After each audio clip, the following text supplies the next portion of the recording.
আসসালামু আলাইকুম প্রিয় শিক্ষার্থীবৃন্দ। আজকে আমরা আলোচনা করব দ্বিতীয় অধ্যায়ের প্রথম পরিচ্ছেদ নিয়ে, অর্থাৎ বাংলা ভাষার ধ্বনি আর বর্ণ প্রকরণ নিয়ে। ইতোপূর্বে তোমরা জেনেছো যে বাংলা ভাষার ধ্বনি আর বর্ণ প্রকরণ এটা ধ্বনি তত্ত্বেরই একটা অংশ, সুতরাং এর ব্যাপকতা একটু বেশি। এজন্যই আমরা দুইটা পর্বে এই পরিচ্ছেদটা নিয়ে আলোচনা করব।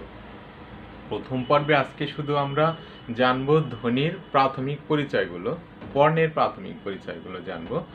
দ্বিতীয় পর্বে আবার আমরা ধ্বনি আর বর্ণের উচ্চারণগুলো শিখব। তো এখন আজকে আমাদের আলোচনার মূল পর্বে চলে যাই। তা আলোচনার প্রথম পর্বেই আমরা কথা বলবো ধ্বনি বা বর্ণ নিয়ে। প্রথম ধ্বনির পরিচয়টুকু জেনে নেই, তারপর বর্ণ। তাহলে ধ্বনি কি? ধ্বনি আমরা শিখেছি, গত পর্বের আলোচনায় আমরা ধ্বনি নিয়ে কথা বলেছি, অর্থাৎ বাকযন্ত্রের সাহায্যে, এই যে বাকযন্ত্র, এই বাকযন্ত্রের সাহায্যে উচ্চারিত আওয়াজ বা সাউন্ডকে ধ্বনি বলা হয়। বাকযন্ত্রের সাহায্যে উচ্চারিত আওয়াজ বা সাউন্ডকে ধ্বনি বলা হয়। কোথাও কোথাও আবার এটা এমন করে আছে যে বাকযন্ত্রের সাহায্যে উচ্চারিত অর্থবোধক আওয়াজ বা সাউন্ডকে ধ্বনি বলে। তাহলে দুইটি বিষয়ই সঠিক হবে। বাকযন্ত্রের সাহায্যে উচ্চারিত আওয়াজ বা সাউন্ডকে ধ্বনি বলে, অথবা অর্থবোধক আওয়াজ বা সাউন্ডকে ধ্বনি বলা। ধ্বনির প্রকারভেদ। ধ্বনি কত প্রকার? আমরা সেই ছোট্ট সময় থেকে শিখে আসছি ধ্বনি দুই প্রকার। একটা হচ্ছে স্বরধ্বনি আর অন্যটি হচ্ছে ব্যঞ্জন ধ্বনি। একটি স্বরধ্বনি আর একটি হচ্ছে ব্যঞ্জন ধ্বনি। অনেক সহজ একটা বিষয়, শুধু একটু তোমাদের স্মরণ করিয়ে দেয়া আর কি। তোমরা সবই জানো, কিন্তু একটা সমস্যা হয়ে গেছে কি আমাদের, যে যেটা জানি সেটাও ভুলে যাই, তাই না? এজন্যই আমাদের বারবার স্যারদের শুধু স্মরণ করিয়ে দেয়া। তো দেখি ধ্বনি দুই প্রকার কি কি। একটা স্বরধ্বনি আর একটা ব্যঞ্জন ধ্বনি। স্বরধ্বনি কি? এখন আমরা স্বরধ্বনির সংজ্ঞাটা একটু জেনে নিই। যে সকল ধ্বনি উচ্চারণের সময়, মানে যখন আমরা বলার সময় যদি এই ফুসফুস থেকে বাতাস বের হয়ে আসার সময় কোথাও বাধা না পায়, সোজা বের হয়ে আসে, তাহলে তাকে বলা হয় স্বরধ্বনি। আমি আবার বলছি, যে সকল ধ্বনি উচ্চারণের সময় ফুসফুস থেকে বাতাস বের হয়ে আসার সময় কোথাও বাধাপ্রাপ্ত হবে না, কোনো বাক প্রত্যঙ্গে বাধাপ্রাপ্ত হবে না, তাকে বলা হয় স্বরধ্বনি। স্বরধ্বনির আরেকটি সংজ্ঞা আছে, যেটি তোমাদের কাছে সহজ মনে হয় তোমরা সেটি আয়ত্ত করতে পারো। আরেকটি সংজ্ঞা হচ্ছে যে সকল ধ্বনি অন্য ধ্বনির সাহায্য ছাড়া উচ্চারিত হতে পারে। যে সকল ধ্বনি অন্য ধ্বনির সাহায্য ছাড়া উচ্চারিত হতে পারে তাকে বলা হয় স্বরধ্বনি। যেমন মুখে যদি আমরা বলি অ, দেখবা যে বাতাসটা ফুসফুস থেকে সৃষ্টি হচ্ছে, কোথাও বাধা পাচ্ছে না, অ। আবার বলি আ, কোথাও বাধা পায় না, সরাসরি বের হয়ে যাচ্ছে। আবার অ বললে কোনো কিছুর অন্য কোনো বর্ণের সাহায্যেরও দরকার হয় না। আবার আ, ই, উ, কোথাও কোনো সাহায্যের দরকার হয় না। সুতরাং এগুলোই হচ্ছে স্বরধ্বনি। তাহলে ব্যঞ্জন ধ্বনি কি? ঠিক স্বরধ্বনির বিপরীত সংজ্ঞা ব্যঞ্জন ধ্বনি। অর্থাৎ যে সকল ধ্বনি উচ্চারণের সময় তোমাদের মনের মধ্যে এখনই ক্রিয়াকলাপ শুরু হয়ে গেছে, তাহলে এটা হবে যে সকল ধ্বনি উচ্চারণের সময় ফুসফুস থেকে বাতাস বের হয়ে আসার সময় কোথাও না কোথাও বাধাপ্রাপ্ত হয়, তাকে বলা হয় ব্যঞ্জন ধ্বনি। যেমন ক, খ, গ, গ, ঘ। গটা বলে দেখো, মনে হয় যে আটকে যায়। গ, ঘ, ঘ ঠিক তাই। ও, চ, ছ, চ ছ জিহ্বার সামনে আটকে যায়। তাহলে এই যে বাতাস বের হয়ে আসার সময় কোথাও না কোথাও বাধাপ্রাপ্ত হয়, এজন্যই একে বলা হয় ব্যঞ্জন ধ্বনি। আরেকটি সংজ্ঞা ওরকম আছে ব্যঞ্জন ধ্বনির, যে সকল ধ্বনি উচ্চারণের সময় অন্য ধ্বনির সাহায্যের প্রয়োজন হয় তাকে বলা হয় ব্যঞ্জন ধ্বনি। যেমন আমি যদি বলি ক, ক বললাম, এটাকে কিন্তু আমরা এরকম উচ্চারণ করি না, কক, খক, গক, এরকম উচ্চারণ করি না। কিভাবে বলি? ক, মানে ক এর সাথে আর একটা অ উচ্চারণ করি। তাহলে কি হলো?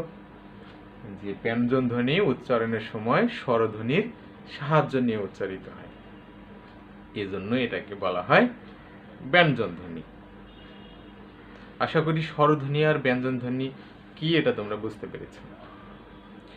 এরপরে দেখি স্বরধ্বনির আলোচনায়, ব্যঞ্জন ধ্বনির আলোচনায় বর্ণ কি। ধ্বনি আর বর্ণ প্রায় একই বলা চলে, ধ্বনি আর বর্ণ প্রায় একই, শুধু পার্থক্য হচ্ছে যখন আমরা মুখে বলি কোনো চিহ্ন থাকে না, মুখে বললে কোনো চিহ্ন সিম্বল থাকে না, দেখা যায় না এটাকে। আর বর্ণ যখন হয় তখন তাকে দেখা যায়, এই হলো পার্থক্য। তাহলে বর্ণের সংজ্ঞা কি বলবো? যে ধ্বনিটা বলি সেটার যে চিহ্ন সেটাই হচ্ছে বর্ণ।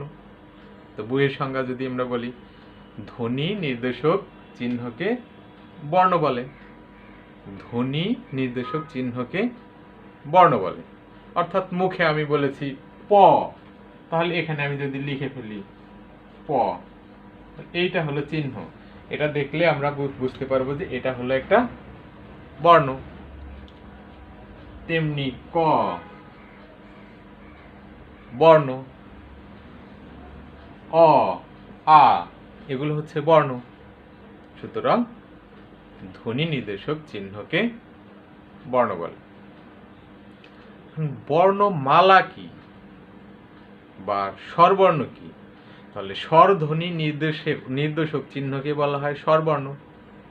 অর্থাৎ স্বরে অ, স্বরে আ, রস্বই দীর্ঘই, রস্ব দীর্ঘ, রি, এ, ওই, এরকম 11টি যে বর্ণ স্বরবর্ণ, স্বরধ্বনি নির্দেশক চিহ্নকে বলা হয় স্বরবর্ণ। আর ব্যঞ্জন ধ্বনি নির্দেশক বর্ণকে বলা হয় ব্যঞ্জন বর্ণ। ক, খ, গ, ঘ, ও, চ, ছ, জ, ঝ, ইয়, এরকম 39টি বর্ণ হচ্ছে ব্যঞ্জন বর্ণ, আর 11টি হচ্ছে স্বরবর্ণ। এখন বর্ণমালা কি? বর্ণমালা কাকে বলে? যে কোনো ভাষায় লিখিত বর্ণের সমষ্টিকে, যে কোনো ভাষায় লিখিত বর্ণের সমষ্টিকে বলা হয় বর্ণমালা। অর্থাৎ বাংলা ভাষায় তাহলে বর্ণমালায় কয়টি বর্ণ রয়েছে? 11টি, আর হচ্ছে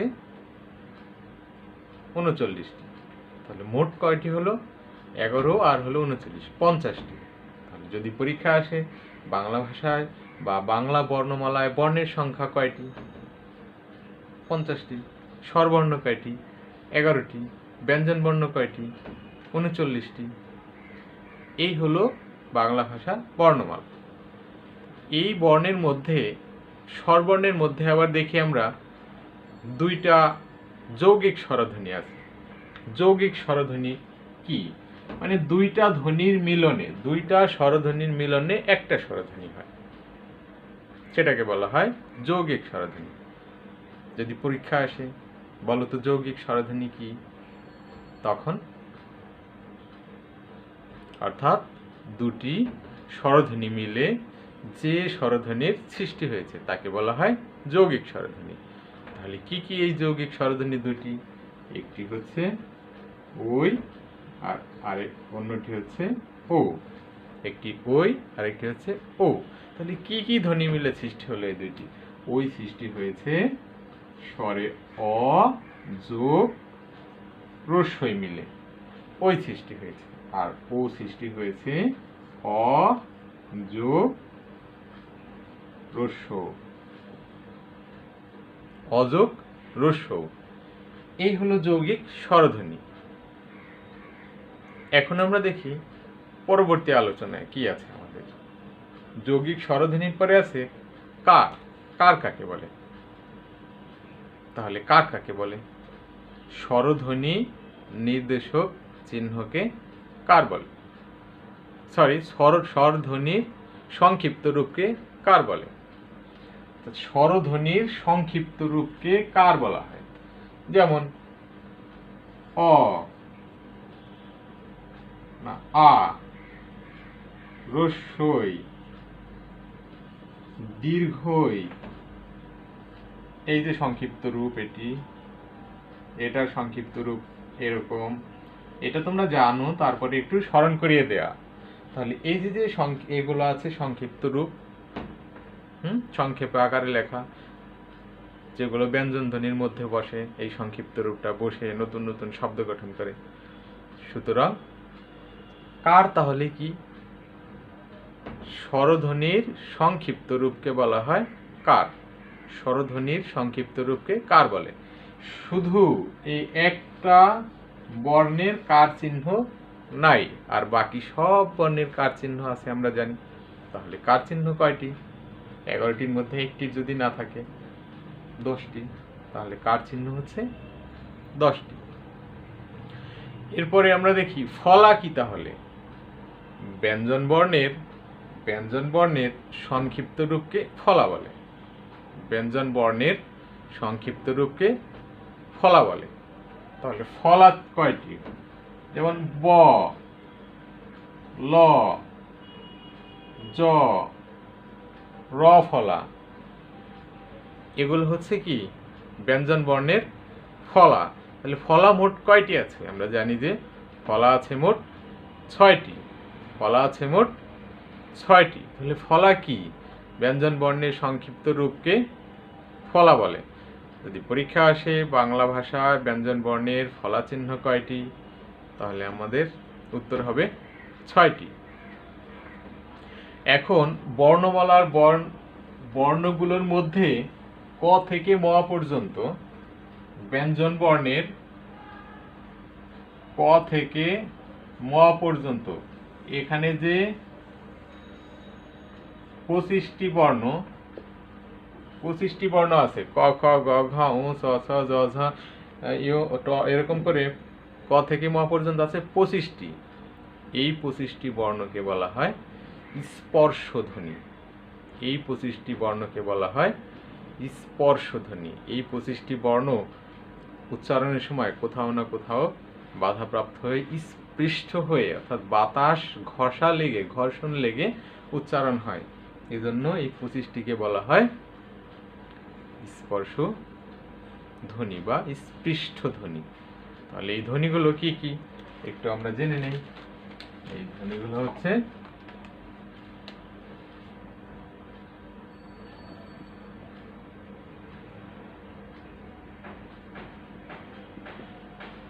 ঝ, ইয়, নিয়, ট, ঠ, ড, ঢ, মূর্ধন্য, ত, থ, দ, ধ, দন্ত ন, প, ফ, ব, ভ, ম। এই যে 25টি, এই 25টি হচ্ছে স্পর্শধ্বনি। এগুলোর আবার এক একটির উচ্চারণ স্থান আছে। যেমন এই 5টিকে বলা হয় কণ্ঠধ্বনি। এই যে 5টি ভাগ, 1, 2, 3, 4, 5, 5টিকে প্রত্যেক 5টিকে আবার এক একটি বর্গ বলা হয়। তাহলে ক বর্গকে বলা হয় কণ্ঠধ্বনি, মানে উচ্চারণ স্থান কণ্ঠ। খ, এই বর্গকে বলা হয়, চ বর্গকে বলা হয় তালব্য ধ্বনি। ট বর্গকে বলা হয় মূর্ধা বা মূর্ধন্য ধ্বনি। ত বর্গকে বলা হয় দন্ত ধ্বনি। আর এই প বর্গকে বলা হয় ওষ্ঠ ধ্বনি। ওষ্ঠ মানে হচ্ছে ঠোঁট, মানে এগুলোর উচ্চারণ হচ্ছে ঠোঁট থেকে দন্ত ধ্বনির উচ্চারণে দাঁতের ভূমিকা প্রধান, মূর্ধন্য মূর্ধার ভূমিকা প্রধান উচ্চারিত হয়। এরপরে আমরা দেখি যে ধ্বনির আলোচনার পরবর্তী বিষয়গুলো আছে পরশ্রয়ী ধ্বনি। বাংলা ব্যঞ্জন বর্ণের মধ্যে তিনটি ধ্বনি আছে স্বাধীনভাবে ব্যবহৃত হতে পারে না। একটি, দুইটি, আরেকটি হচ্ছে এই তিনটি কোথাও স্বাধীনভাবে ব্যবহৃত হতে পারে না, এই জন্য এদেরকে বলা হয় পরাশ্রয়ী ধ্বনি। আরেকটি আছে এই যে খণ্ডত, কিন্তু এটা খণ্ডতয়ের একটি বিকল্প রূপ, তয়ের বিকল্প হিসাবে ব্যবহৃত হয়ে থাকে। নাসিক্য ধ্বনি বা বর্ণ কোনগুলো? নাসিক্য ধ্বনি বা বর্ণ কি আগে জেনে নেই। যে সকল ধ্বনি উচ্চারণের সময় ফুসফুস থেকে বাতাস বের হয়ে আসার সময় নাক আর মুখ দুই জায়গা দিয়েই বের হয়ে আসে, সেসব ধ্বনিকে বলা হয় নাসিক্য ধ্বনি। যেমন নাসিক্য ধ্বনি বর্গের শেষ ধ্বনিটা উ, ইউ, ইউ, তারপরে হচ্ছে মূর্ধন্য ন, দন্ত ন, আর পরে ম, এই যে শেষের যে ধ্বনিগুলো এগুলো হচ্ছে নাসিক্য ধ্বনি। এই পাঁচটিকে নাসিক্য ধ্বনি বলা হয়। তাহলে আমরা চিহ্নিত করতে পারবো কোনগুলো নাসিক্য ধ্বনি। পরবর্তীতে দেখি আছে বাংলা যৌগিক স্বর কয়টি? বাংলা ভাষায় যৌগিক স্বর আবার কি, একটা নতুন বিষয়। যৌগিক স্বর মানে একটা শব্দের যতটুকু অংশ একসাথে উচ্চারণ করা যায়, এরকম করে 25টি স্বর, যৌগিক স্বরকে নির্ধারণ করা হয়েছে। তাহলে বাংলা ভাষায় যৌগিক স্বর কয়টি যদি পরীক্ষা আসে? 25টি। আর এগুলোর সিম্বল বা চেহারা এরকম, যেমন আই, আই, আও, আই, আও, আই, ইয়ে, আই, ইয়ে, এরকম করে 25টি যৌগিক স্বর রয়েছে। এই 25টি আমাদের সংখ্যাটা মনে রাখলেই আপাতত চলবে, কারণ এখান থেকে প্রশ্নে আসার সম্ভাবনা বা এসেছে খুব কম। সুতরাং আমরা শুধু মনে রাখবো যে যৌগিক স্বর কয়টি?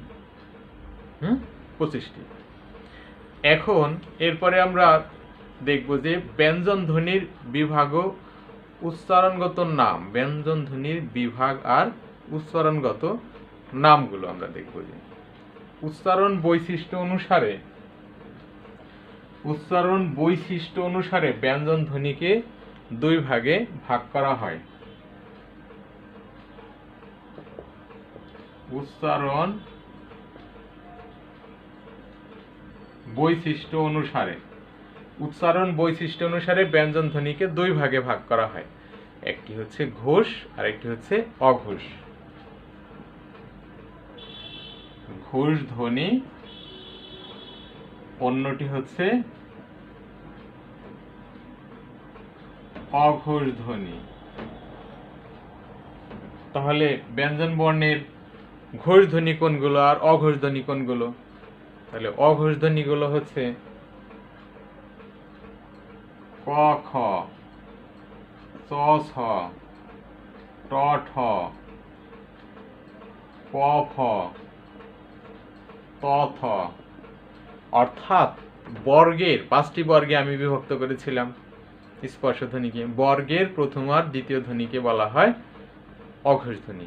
তাহলে ঘোষ ধ্বনি কি? পরবর্তী দুইটা ঘোষ ধ্বনি হচ্ছে গ, ঘ, জ, ঝ, ড, ঢ, ব, ভ, দ আর এই ধ। এগুলো হচ্ছে ঘোষ ধ্বনি।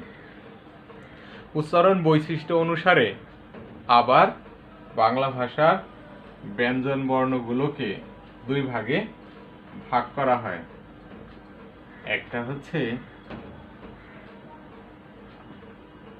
অল্প প্রাণ, আর অন্যটি হচ্ছে মহাপ্রাণ। অর্থাৎ অল্প প্রাণ ধ্বনি আর অন্যটি হচ্ছে মহাপ্রাণ ধ্বনি। অল্প প্রাণ ধ্বনি কোনগুলো? সেই বর্গের প্রথম আর তৃতীয় বর্ণ হচ্ছে অল্প প্রাণ ধ্বনি। বর্গের প্রথম আর তৃতীয় বর্ণ হচ্ছে অল্প প্রাণ ধ্বনি। যেমন ক গ, তারপর চ ছ জ, চ জ, ট ড, ত দ, প ব। এগুলো হচ্ছে কি অল্প প্রাণধ্বনি। আর মহাপ্রাণধ্বনি তাহলে কোনগুলো? দ্বিতীয় আর চতুর্থ বর্ণ। যেমন খ আর ঘ মহাপ্রাণ। এখানে চ এর পরে কি আছে? ছ, জ এর পরে কি? ঝ। তারপর এখানে দেখি ট এর পরে কি আছে? ঠ, আর হলো ড ঢ ঢ। ত এর পরে থ আছে, থ আর ধ।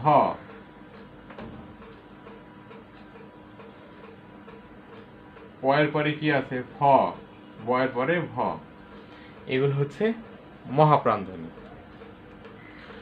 ব্যঞ্জন বর্ণের এই বর্গের পরে আরো কয়েকটি বর্ণ রয়েছে, অর্থাৎ স্পর্শধ্বনির পরে আরো কয়েকটি বর্ণ রয়েছে। যে বর্ণগুলো, যেমন তিনটি স আছে, তিনটি স, দন্ত স, মূর্ধন্য স আর তালব্য স। এই তিনটি কে বলা হয় শীষ ধ্বনি। কি ধ্বনি বলে? শীষ ধ্বনি। কেন শীষ ধ্বনি বলে? কারণ এগুলো উচ্চারণের সময় আমাদের একটু শীষ, এরকম একটু শব্দ হয়, শব্দের সৃষ্টি হয়, সেই থেকে এগুলোর নামকরণ করা হয়েছে শীষ ধ্বনি। এই শীষ ধ্বনি আবার এই তিনটি হচ্ছে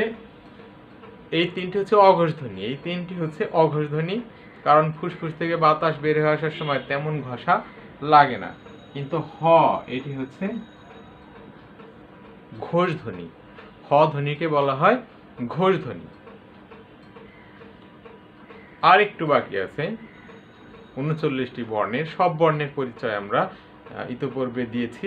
আর একটু আছে, সেগুলো হচ্ছে অন্তস্থ জ, বয় শূন্য র, ল, অন্তস্থ জ, বয় শূন্য র, ল আর ব। এই যে চারটি ধ্বনি, এই চারটি ধ্বনিকে অন্তস্থ ধ্বনি বলা হয়, কারণ এগুলো এই শীষ ধ্বনি আর এদিকে সেই স্পর্শ ধ্বনির মাঝে অবস্থিত, অন্তরে অবস্থিত। এই জন্য এগুলোকে বলা হয় অন্তস্থ ধ্বনি। এই ছিল আজকে আমাদের ধ্বনির প্রাথমিক আলোচনা, প্রথম পর্বের আলোচনা। পরবর্তী পর্বে আবার আমরা ধ্বনির উচ্চারণ নিয়ে কথা বলবো। সে পর্যন্ত তোমরা সুস্থ থেকো, ভালো থেকো। তো আজকে এখানেই শেষ করছি। আল্লাহ হাফেজ।